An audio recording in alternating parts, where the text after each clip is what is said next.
Praise the Lord. Hallelujah. Hallelujah. ବଢିଆ ଶିଖେଇଛି, ବଢିଆ ଗୀତ ଗାଉଛି, ତମ ପୁଅ ତମ ଝିଅ ବଢିଆ ବାଇବେଲ ପଢୁଛି, ବଢିଆ ବାଜା ବଜାଉଛନ୍ତି, ବଢିଆ ସୁନାପଦ କହୁଛନ୍ତି, ଲୋକେ ଦେଖିବେ ସେ ପୁରସ୍କାର। ଅନେକ ପରିବାରର ପିଲାମାନଙ୍କୁ ବାପା ମା ଦେଖେଇବାକୁ ଇଚ୍ଛା କରିବେ ନାହିଁ। ମୁଁ ଯେହେତୁ ପାଳକ ଅନେକ ପରିବାରକୁ ମୁଁ ଯାଇଛି, ବାବୁକୁ ଟିକେ ଡାକ ବୋଲେ ଛାଡ ଆଜ୍ଞା ସେ ଗାଡି ଅଛି, କହି କଣ ପାଇଁ ସେପଟ ଅଛି ଏଇ ଦେଇଛି, ସେଥିପାଇଁ ସେ ଆସିପାରିବ ନାହିଁ। ଆଉ କେତେକ ପିଲାଙ୍କ ଘରକୁ ତ ମୁଁ ଯାଇଛି, ଲୁଚିବେ କାହିଁକି, ବାଳ ଏତିକି ଛାଡିଥିବେ ନହେଲେ ଏତିକିରୁ କାଟିଥିବେ। ଖ୍ରୀଷ୍ଟିଆନଙ୍କର ପିଲାମାନେ, ଗିର୍ଜାକୁ ଯାଉଥିବା ପିଲାମାନେ ଆମ ସାମ୍ନାରେ ଦେଖେଇ ହେବେ। ଈଶ୍ୱରଙ୍କର ପୁରସ୍କାର ଆମ ସାମ୍ନାରେ ଦେଖାଯିବା ଦରକାର। Praise the Lord. ମଣ୍ଡଳୀ ତାକୁ ଦେଖିବା ଦରକାର, ଡିକନ ଦେଖିବା ଦରକାର, ମଣ୍ଡଳୀର ସେକ୍ରେଟାରୀ ଦେଖିବା ଦରକାର, ମଣ୍ଡଳୀର ନେତାମାନେ ଦେଖିବା ଦରକାର। ଆମ ପିଲାମାନଙ୍କୁ ସେମାନେ ଗାଉଥିବା ଗୀତ ଶୁଣିବା ଦରକାର, ସେମାନେ କହୁଥିବା ସୁନାପଦ ଶୁଣିବା ଦରକାର ଯେ ଆମ ପିଲାକୁ ମଣ୍ଡଳୀ ଦେଖୁଛି ନା ନାହିଁ, କାରଣ ସେ ପୁରସ୍କାର ଅଟେ, ଆୱାର୍ଡ ଅଟେ, ସିଲ୍ ଅଟେ। ଲୋକେ ଦେଖିବା ଜାଗାରେ ଆମେ ରଖିବା ଦରକାର।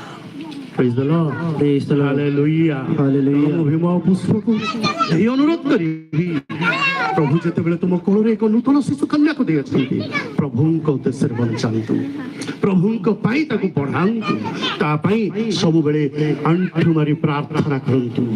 ଆପଣ ମାନଙ୍କର ପ୍ରାର୍ଥନା ସେଇ ଶିଶୁ କନ୍ୟାକୁ ଦିନକୁ ଦିନ ବୃଦ୍ଧି କରିବ, କାରଣ ଶିଶୁ ଉତ୍ସର୍ଗ କରିବା ଦ୍ୱାରା ପ୍ରଭୁ ଯୀଶୁଙ୍କୁ ମଧ୍ୟ ଶାରୀରିକ ଆଉ ମାନସିକ ଭାବରେ ବୃଦ୍ଧି କଲେ।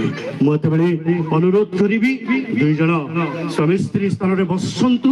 ଆମେ ନୂତନ ଶିଶୁ କନ୍ୟା ନିମନ୍ତେ ଆମେ ମାନେ ଅଭିଷେକର ସହିତ ତାଙ୍କ ପାଇଁ ପ୍ରାର୍ଥନା କରିବା ଏବଂ ତାଙ୍କୁ ପ୍ରଭୁଙ୍କ ନିକଟରେ ଉତ୍ସର୍ଗ କରିବା, କାରଣ ଯୀଶୁ ମଧ୍ୟ ଶିଶୁ ଅବସ୍ଥାରେ ତାଙ୍କୁ ମଧ୍ୟ ଉତ୍ସର୍ଗ କରାଯାଇଥିଲା। ଉତ୍ସର୍ଗ କଲା ପରେ ଯୀଶୁ ଶାରୀରିକ ଭାବରେ ଏବଂ ଆତ୍ମିକ ଭାବରେ ବୃଦ୍ଧି ପାଇଥିଲେ। ଆଜି ନୂତନ ଶିଶୁ କନ୍ୟାକୁ ପ୍ରଭୁଙ୍କ ନିକଟରେ ଆମେ ମାନେ ଉତ୍ସର୍ଗ କରିବା ଏବଂ ହାନା ଭଳି ପୁଷ୍ପ ନିଜର ଶିଶୁ କନ୍ୟାକୁ ପ୍ରାର୍ଥନାର ସହିତ ବଢେଇବ। ଆମେ ମାନେ ବେଳେ ବେଳେ ଖାଇବା ପିଇବା ପିନ୍ଧିବା ମଖେଇବା ସବୁ ଆଣିଦଉ, ପିଲାକୁ ସବୁ ଆଣିଦେବା, କିନ୍ତୁ ବଢେଇବାଟା କୋ ବାପା ମାର ହାତରେ ନଥାଏ। ଆମେ ତାକୁ ସୁନ୍ଦର ଡ୍ରେସ୍ ଆଣି ଦେଇପାରୁ,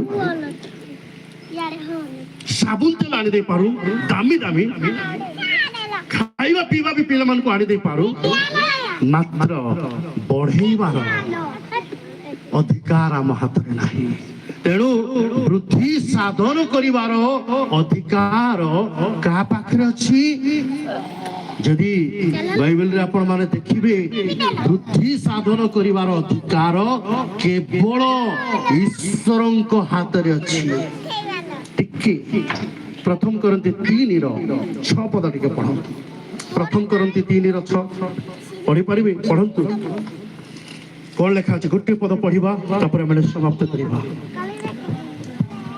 ପ୍ରଥମ କରନ୍ତି 3:6 ମୁଁ ରୋପଣ କରିଅଛି, ମୁଁ ରୋପଣ କରିଅଛି, ଆପଣ ଜଳ ସେଚନ କରିଅଛନ୍ତି, କିନ୍ତୁ ଈଶ୍ୱର ବୃଦ୍ଧି ସାଧନ କରିଅଛନ୍ତି। କିନ୍ତୁ ଈଶ୍ୱର ବୃଦ୍ଧି ସାଧନ କରିଅଛନ୍ତି। ଗୋଟେ ଗଛର କଥା ଲେଖା ଅଛି।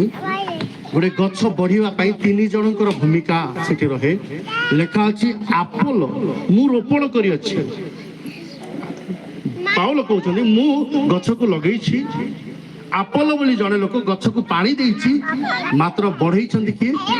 ବୃଦ୍ଧି ସାଧନ କରିଛନ୍ତି କିଏ ବୋଲି ଲେଖା ଅଛି? ଈଶ୍ୱର। ତୁମେମାନେ ଅନେକ ପରିଶ୍ରମ କରି, ବ୍ୟଥା ବେଦନା ସହ କରି, ପ୍ରସବ କରି ତମେ ଯତ୍ନ ଦେଇପାର, ଖାଇବା ଦେଇପାର, ପିନ୍ଧିବା ଦେଇପାର, ମାଖିବା ଦେଇପାର, କିନ୍ତୁ ବୃଦ୍ଧି ସାଧନ କିଏ କରିବେ? ପ୍ରଭୁ ଶାରୀରିକ ଭାବରେ ବି ବଢେଇବେ, ଜ୍ଞାନରେ ବି ବଢେଇବେ, ରୂପରେ ବି ବଢେଇବେ, ଗୁଣରେ ବି ବଢେଇବେ। ଆମେ କେବଳ ଯତ୍ନ କରିବା ଲୋକ।